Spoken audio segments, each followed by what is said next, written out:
그리심산의 선 요담. 오늘 말씀은 기드온 사후가 배경이 됩니다. 기드온이라는 사사를 아시죠? 기드온이 죽은 후에 기드온에게는 70명의 아들이 있었고 또 첩을 통해서 낳은 아들 또 한 명이 있었습니다. 그러니 얼마나 많은 부인을 두었을까 하는 생각을 하게 되죠. 첩을 통해서 낳은 아들이 아비멜렉이라는 이름을 가진 아들이에요. 그런데 그 아비멜렉의 이름을 가진 아들이 자기 외가 쪽 사람들, 이 외가 쪽은 지역이 어디냐면 세겜이라는 곳입니다.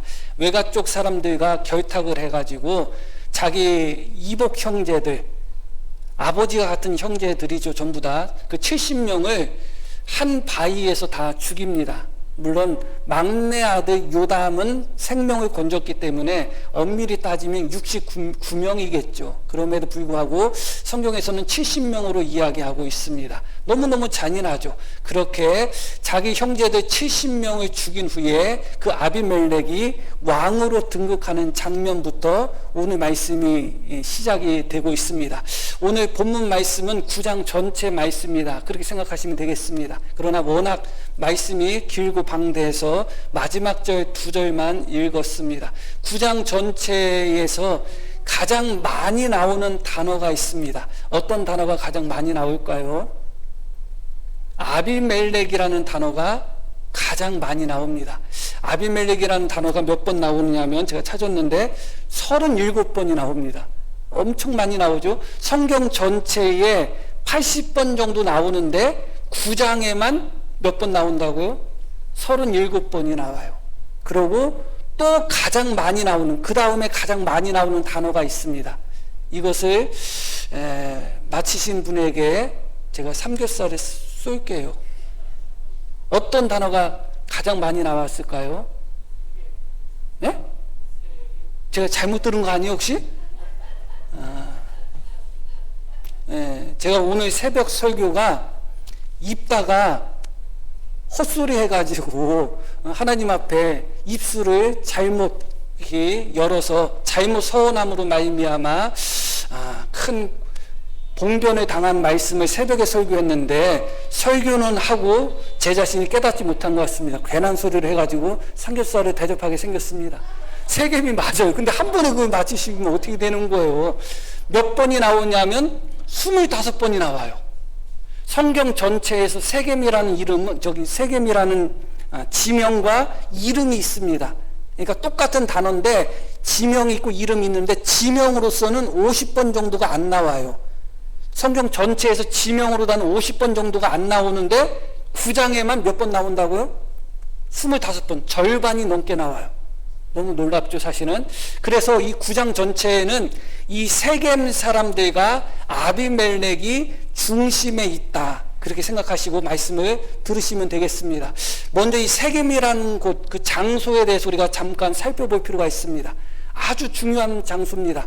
구약 성경을 가만히 읽다 보면 예루살렘 못지않게 가장 중요한 장소가 예루살렘이거든요. 그런데 이 세겜이라는 장소가 예루살렘 못지않게 아주 중요한 장소입니다. 아브라함이 가나안 땅에 들어와서 첫 번째 하나님을 만나고 하나님께 첫 번째로 제단을 쌓은 곳이 세겜이에요. 다른 곳이 아닙니다. 그러고 그를 이어서 아브라함의 손자인 야곱이 역시 하란에서 돌아온 후에 정착했던 곳이 바로 세겜입니다. 이 세겜에서 야곱도 하나님 앞에 제단을 쌓고 하나님께 예배를 드립니다. 그리고 그 세겜에 있는 상수리 나무 아래에 야곱의 모든 가족들 중에 우상을 섬긴 자들이 있었는데 그 우상을 다 묶고 베델로 떠나는 장면이 창세기에 나옵니다. 그만큼 중요해요. 그리고 이 세겜은 요셉의 뼈가 묻힌 곳입니다. 요셉은 어디서 죽었는가? 애굽에서 죽었죠. 애굽에서 죽어서 애굽에 매장이 되었는데 몇백 년이 시간이 흐른 후에 이스라엘 백성들이 출애굽할 때 요셉의 해골을 가지고 나와요. 그래서 어디에 묻냐면 이 세겜 땅에 묻습니다. 그 외에도 너무너무 중요한 장면들이 많이 있어요.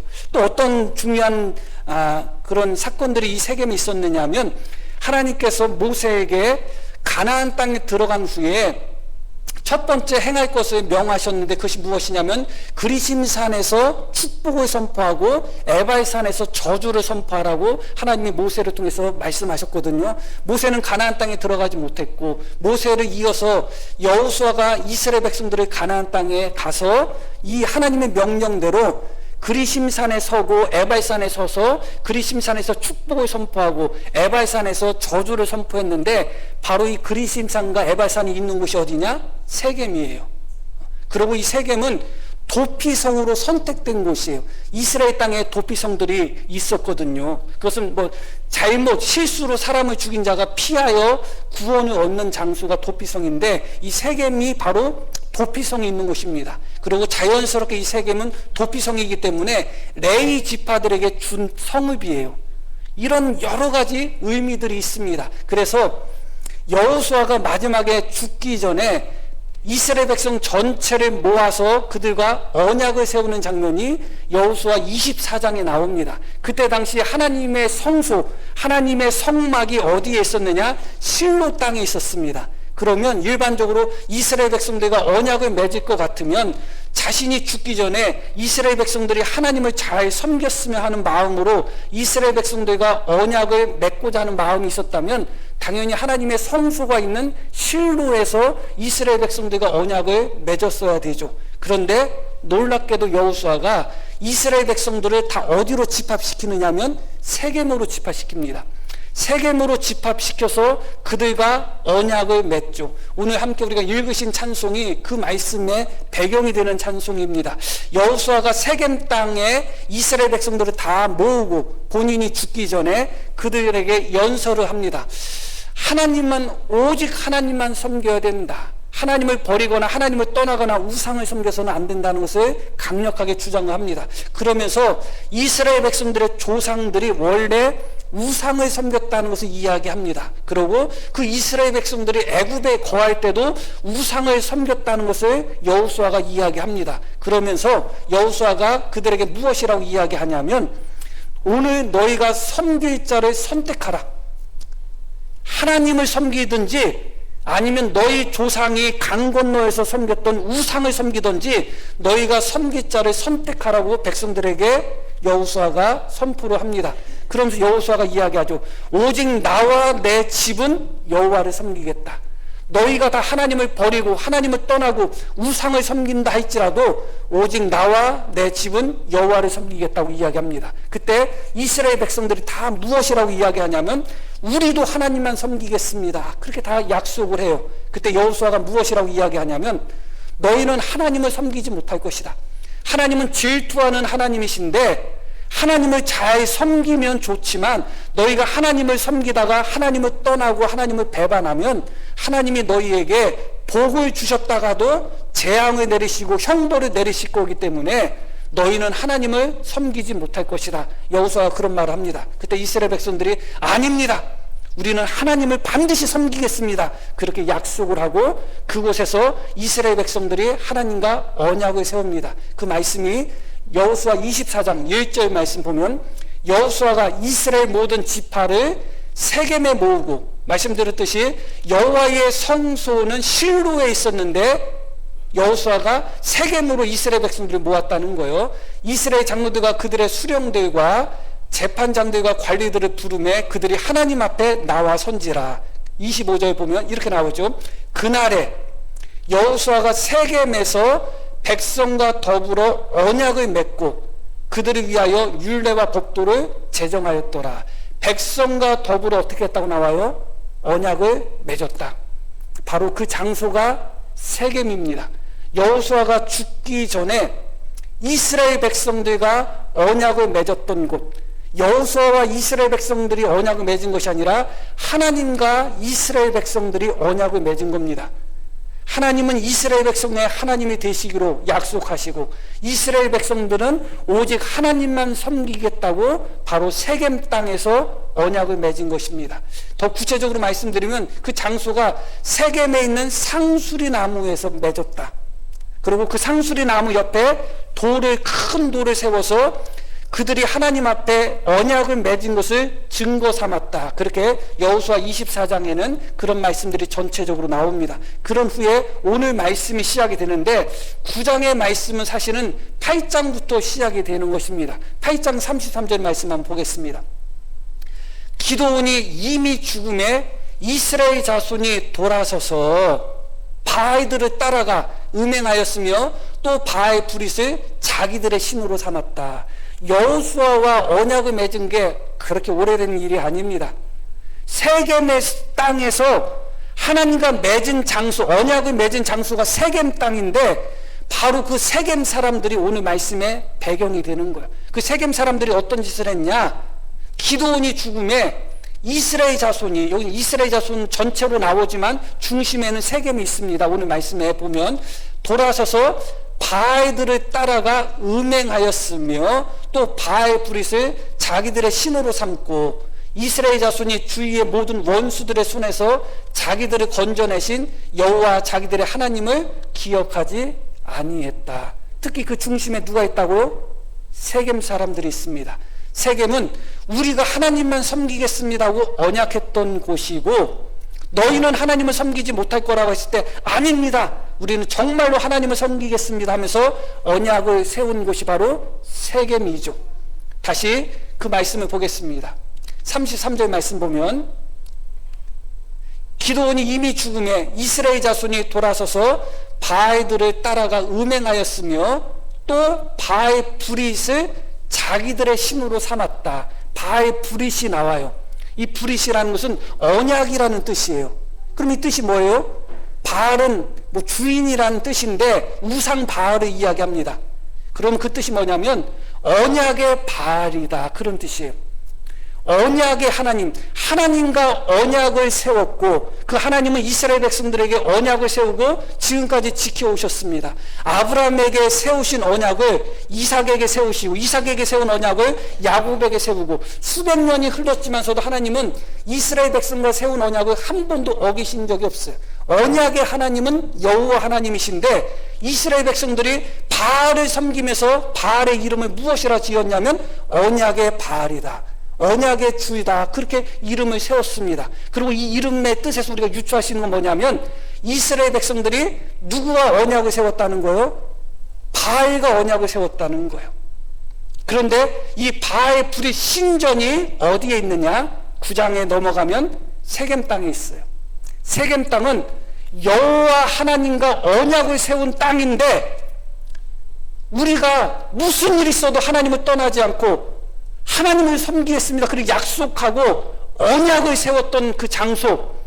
그래서 여호수아가 너희가 스스로 증인이고 큰 돌을 세우면서 이 돌이 증인이 될 것이다, 증거가 될 것이다 했던 곳이 바로 세겜인데 그 세겜성에 무엇이 생겼다고요? 바알 브릿 신전이 생겼어요. 근데 바알 브릿 뜻이 무엇이라고요? 언약의 바알이라는 뜻이라는 것이죠. 하나님과 그렇게 언약을 맺었던 자들이 하나님을 떠나고, 물론 이혼하는 부부들도 어떻게 보면 똑같죠. 어떻게 보면 당신 없으면 못 살아 해놓고 바람 펴서 다른 쪽으로 가고, 그것도 똑같은 겁니다. 오직 하나님만 섬기겠다고 하나님과 약속했던 장소가 세겜인데 바로 그 세겜에 바알과 언약한 신전, 바알 브릿 신전이 그 세겜 땅에 있었다는 거예요. 다른 곳도 아니고. 그리고 모두의 말씀 드렸듯이 이 세겜은 도피성이고 레위 사람들에게 주신 성읍이에요. 그리고 이 세겜에는 무엇이 있어요? 그리심산과 에발산이 있어가지고 이스라엘 백성들이 가나안 땅에 들어가자마자 하나님의 율법인 저주와 축복을 선포한 장소가 바로 세겜인데, 그 세겜에서 일부러 여호수아는 다른 장소가 아니라 특별히 세겜을 선택해서 이스라엘 백성들과 언약을 맺었는데 몇백 년의 시간이 흐른 후에 그렇게 엄청나게 흐르지는 않았습니다. 정확하게 우리가 따져보긴 어려우니까 말씀을 드리는 거예요. 이스라엘 백성들이 바로 하나님과 언약을 맺었던 바로 그 장소에 바알과 언약을 맺은 바알 브릿 신전을 거기에 세웠다. 그래서 세겜이라는 지명이 성경 전체에 나오는 횟수의 절반 이상이 이 9장에 집중되어 있는 것입니다. 뿐만 아니라 다시 8장 35절 말씀을 봅니다.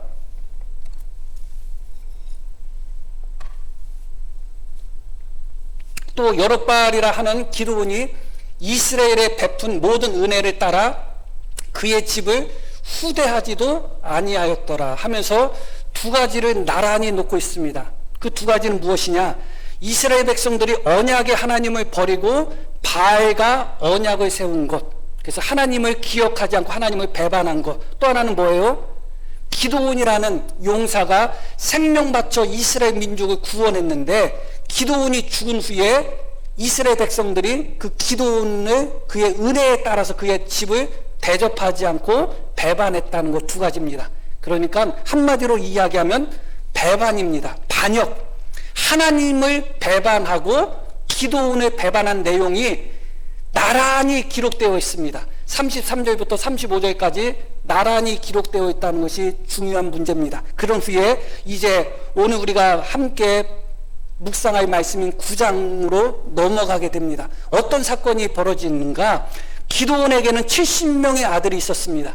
이스라엘 백성들이 기드온에게 당신이 왕이 되십시오, 당신이 우리를 구원했기 때문에 당신이 왕이 되십시오 해도 기드온은 아니다, 하나님이 왕으로 계시는데 내가 왕이 될 수 없다 하면서 거절합니다. 나도 왕이 되지 않고 내 자식들도 왕이 되지 않겠다는 거죠.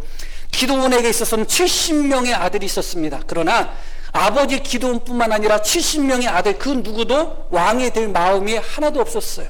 그런데 못된 첩의 자식인 아비멜렉은 왕의 꿈을 꾸고 있었던 거예요. 내가 왕해야 되겠다. 형제들도 왕할 생각 없고 아버지도 왕 노릇 안 했는데 내가 왕 노릇해야 되겠다는 마음이 들은 겁니다. 그래가지고 자기 외가 쪽, 그 외가 쪽이 어머니의 집인데 그곳이 바로 세겜이에요.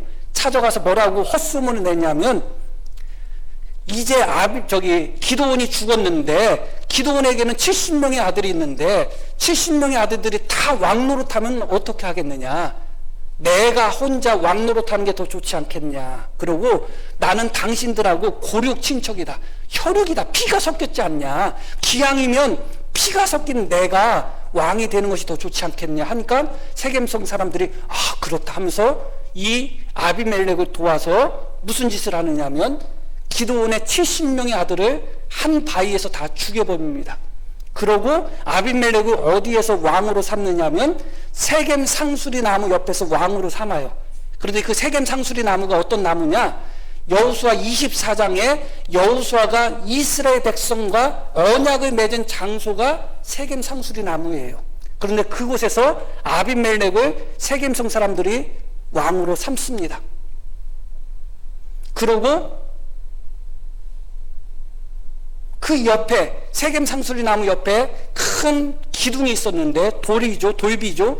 그것이 하나의 증인이라고 여호수아가 이야기했는데 그것이 그 옆에 있는 상태에서 그곳에서 아비멜렉을 왕으로 삼습니다. 그런 후에 어떤 일이 벌어지느냐? 3년의 시간이 흐른 후에 이 세겜성 사람들, 우리 고륙 친척이다, 우리는 핏줄이다, 우리는 혈육이다 하면서 우리 편이다 했던 세겜성 사람들과 아비멜렉 간에 서로가 사이가 나빠져서 또 서로가 서로를 배반합니다. 그래서 세겜성 사람들이 아비멜렉을 배반해서 전쟁이 벌어졌는데 얼마나 잔인한 전쟁이 벌어졌냐면 아비멜렉이 세겜성 사람들을 완전히 다 멸한 후에 그 세겜 땅에 농사도 짓지 못하도록 소금까지 뿌릴 정도로 철저하게 진멸했어요. 아비멜렉이 무엇이라고 이야기했냐면 우리는 한 고륙 아니냐, 한 핏줄 아니냐, 세겜성 사람들에게 그렇게 이야기해놓고 그 세겜성 사람들을 진멸시키고 거기 소금까지 뿌렸어요. 세겜성 사람들도 아비멜렉한테 너희는 우리와 핏줄이다, 우리와 한편이다 해놓고 세겜성 사람들도 배반을 했습니다. 누가 누구를 배반한 거요? 서로가 서로를 배반하고 서로가 서로를 반역한 것입니다. 그런데 이 모습이 어떤 모습이에요? 이 모습이 곧 이스라엘 백성들이, 세겜성 사람들이 하나님과 언약을 맺고 하나님을 배반하고 바알을 섬기고 바알과 언약을 맺은 모습과 동일한 거예요. 제가 드리고 싶은 말씀은 뭐냐?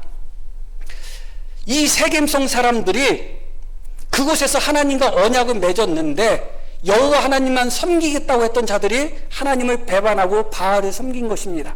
그런데 그 모습이 그대로 어디서 나타나요? 사람과의 관계 속에서도 그대로 나오고 있는 거예요. 하나님과의 관계가, 하나님을 섬기는 모습이 사람과의 관계 속에서 그대로 나오는 거예요. 이들이 하나님을 배반하지 않고 오직 하나님과 언약한 것을 지키는 사람들이었다면 기도원을 배반했을까요? 안 했겠죠. 서로가 서로를 배반했을까요? 안 했을 것입니다.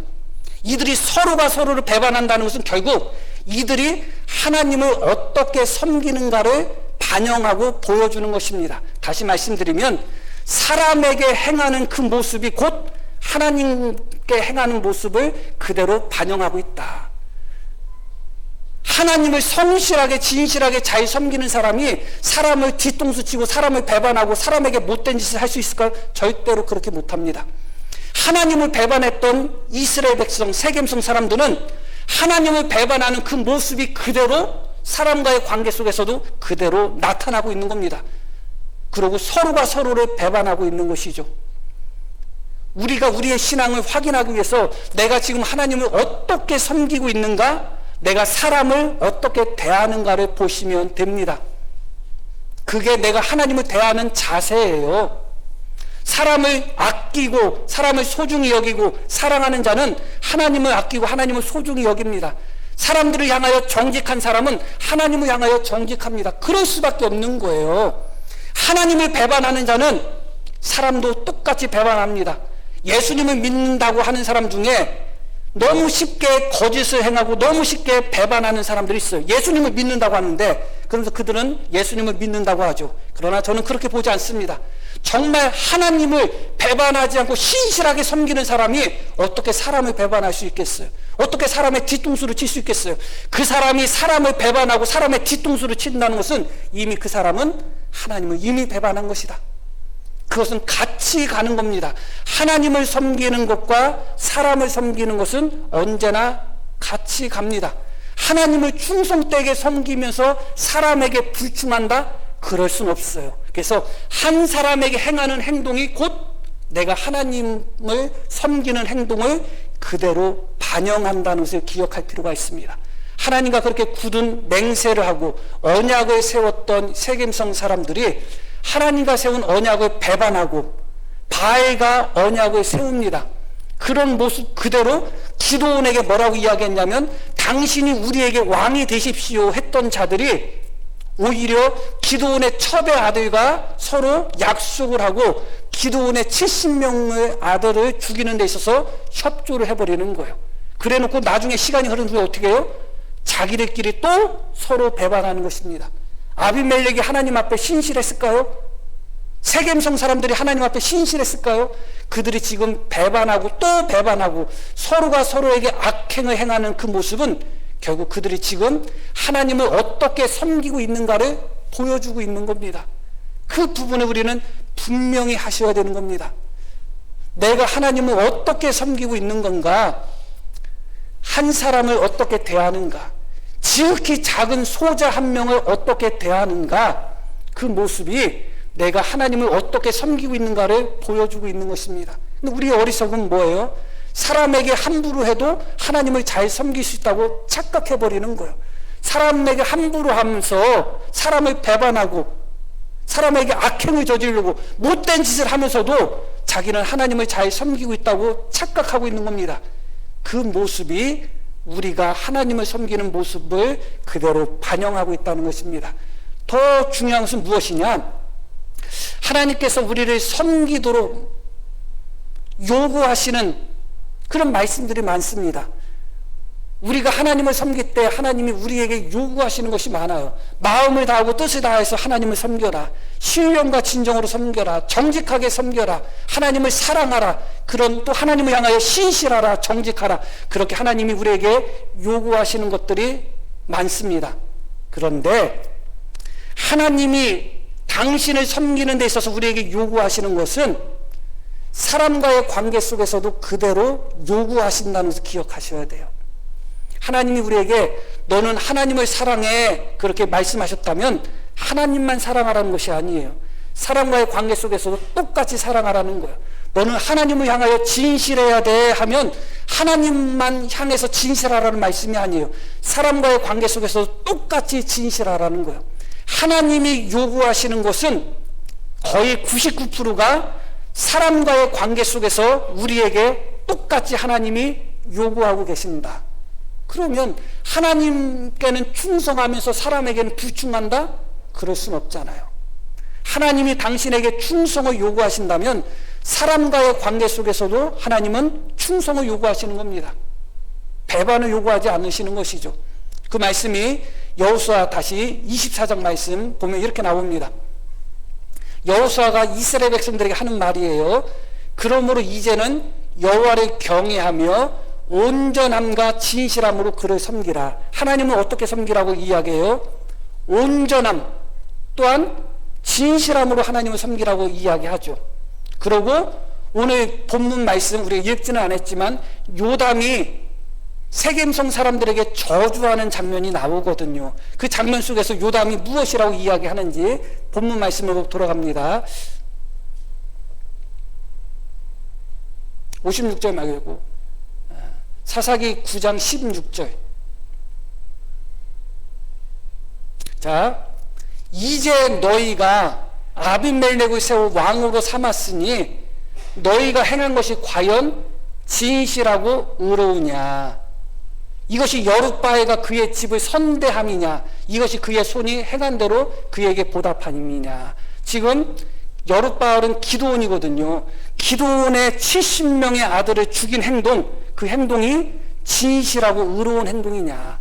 여룻바알을 향하여, 사람을 향하여 너희가 지금 진실하고 의롭게 행했느냐? 그렇게 이야기하죠. 다시 여호수아 말씀 돌아갑니다. 그러므로 이제 여호와를 경외하며 온전함과 진실함으로 그를 섬기라. 그렇게 나왔는데 온전하다는 단어와 진실하다는 이 단어가 다시 본문 말씀 9절, 이제 16절로 돌아가면 이제 너희가 아비멜렉을 세워 왕으로 삼았으니 너희가 행한 것이 진실하고 의로우냐? 이 단어가 똑같은 단어예요. 진실하다고 번역됐는데 그것은 사실은 온전하다, 완전하다는 뜻이거든요. 다시 말씀드리면 여호수아가 이스라엘 백성들에게 너희는 하나님을 완전하게, 온전하고 진실하게 섬겨라 그렇게 권면을 했는데 요담이 지금 무엇이라고 이야기하고 있어요? 기드온을 대할 때, 기드온의 집안을 대할 때 너희가 진실하고 신실했냐, 온전했냐, 똑같은 단어를 사용하고 있는 거예요. 그 이야기는 무슨 얘기예요? 하나님을 섬기는 기준과 사람을 섬기는 기준이 같다는 거예요. 같다는 거예요.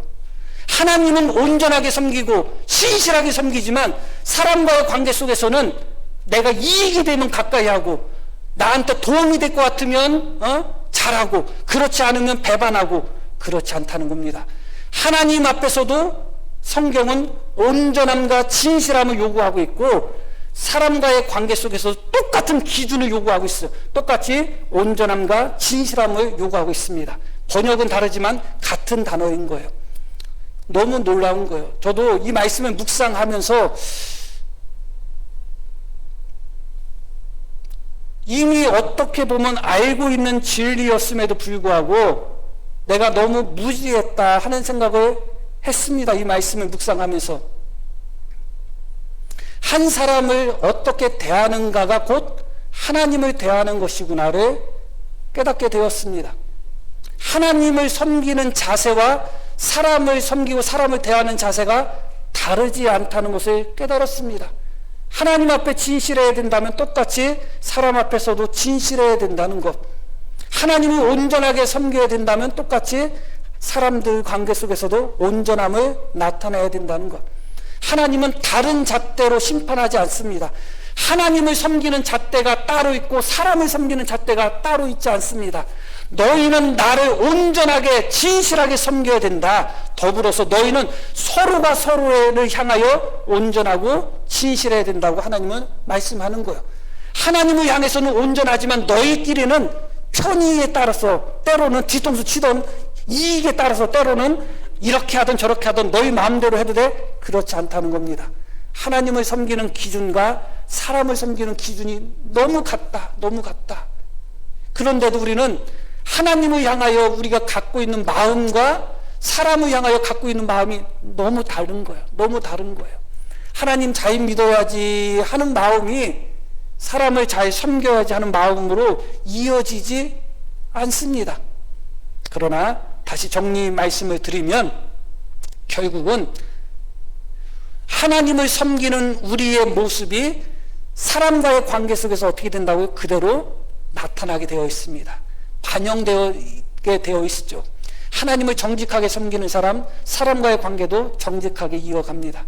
그러나 하나님께 불충하는 사람은 사람과의 관계도 불충합니다.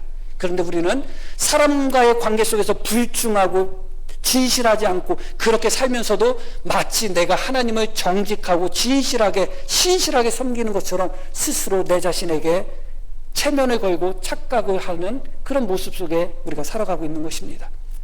사람을 대하는 우리의 모습이 하나님을 대하는 모습입니다.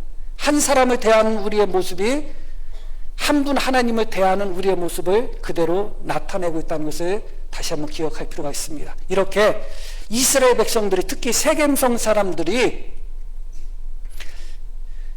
기드온의 은혜를 기억하지 않고 기드온이 베푼 은혜대로 갚지 않고 오히려 기드온의 집안을 배반하게 됩니다.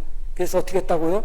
자기들을 구원했던 기드온의 70명의 아들을 한 바위에서 아비멜렉과 불량배들의 손을 통해서 한 바위에서 다 죽여버리는 악행을 저지릅니다.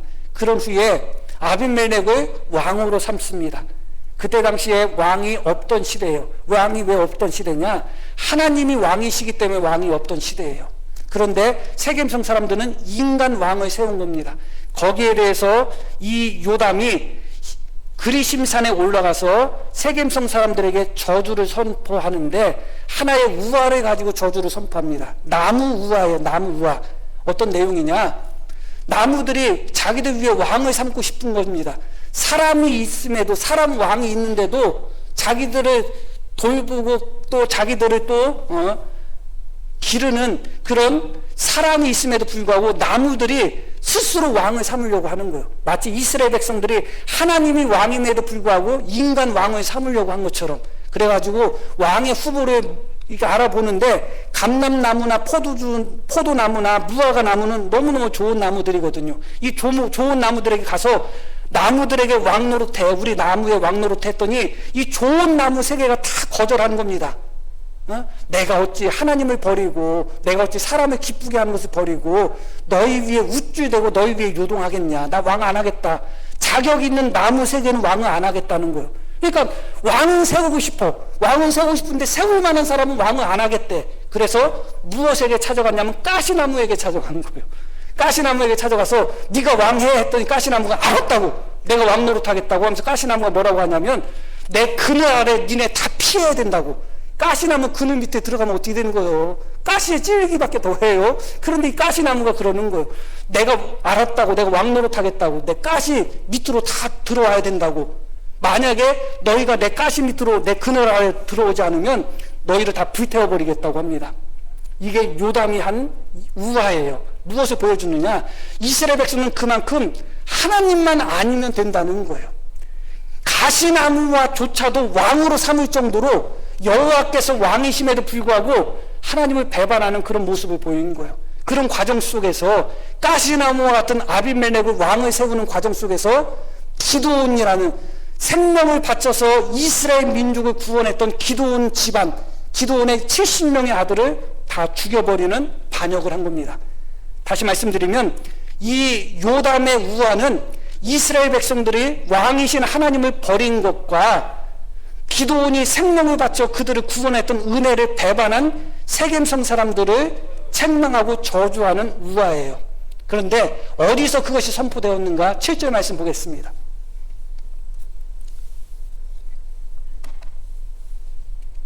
사람들이 요담에게 그 일을 알림해, 이것은 아비멜렉이 왕이 된 것을 이야기하는 거예요.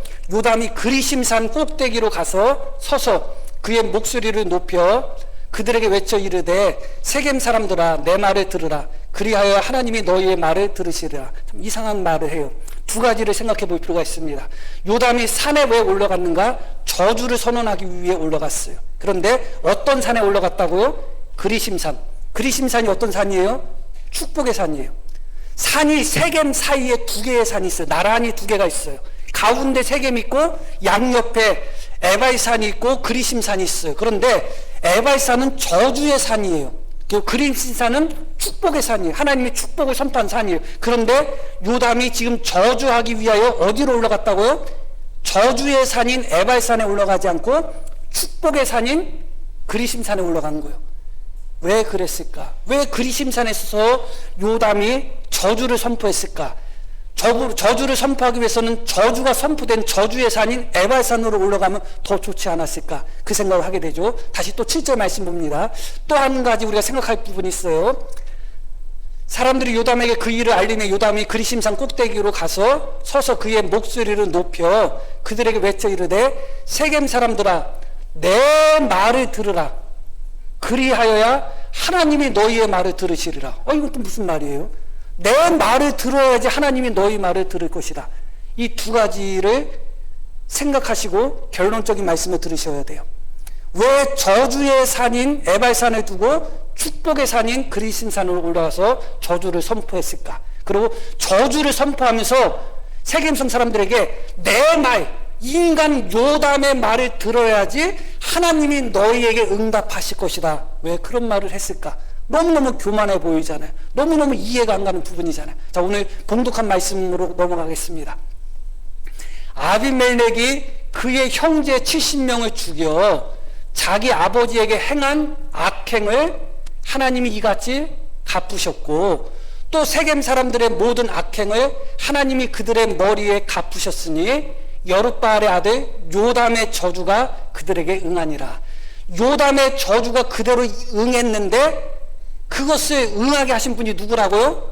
하나님이 그들에게 갚으셨다고 말씀이 나오죠. 자, 그리심산은 하나님이 제사장들과 여호수아를 통해서 축복을 선포한 산이에요. 하나님의 축복이 흘러가는 산이 그리심산이에요. 근데 놀랍게도 요담의 저주가 하나님이 축복한 그리심산의 축복을 덮어버렸어요. 하나님의 축복이 그리심산에서 외쳐졌던 그 하나님의 축복이 요담의 저주를 이겨버린 것이 아니라 요담의 저주가 하나님의 축복을 이겨버린 거예요. 세겜성 사람들에게 임한 저주는 에바의 산에서 선포된 저주가 임한 것이 아니라 인간 요담이 선포한 그리심산에서 선포한 그 저주가 세겜성 사람들에게 임한 거예요. 세겜성 사람들은 하나님을 버리고 바알 브릿을 섬겼습니다. 그러면 얼마든지 바알 브릿을 섬긴 그들에게 하나님이 갚아주셨다고 하면 좋을 텐데 하나님이 무엇을 갚아주셨다고 하냐면 요담, 기드온의 아들들에게 행한 악행을 갚으셨다고 이야기해요. 하나님을 잘못 섬긴 것에 대해서 하나님이 저주를 내리셨다가 아니라 사람과의 관계 속에서 그 사람을 잘못 대한 것에 대해서 하나님이 저주하셨다고 나오는 거예요. 그 요담의 저주는 그리심산에서 선포된 하나님의 축복을 덮어버린 거예요. 우리가 착각하는 것이 무엇이냐? 사람에게 막하고 잘못하면서 하나님을 잘 섬기면 복을 받을 수 있다는 정말 망령된 생각을 하고 있는 거예요. 그렇지 않습니다.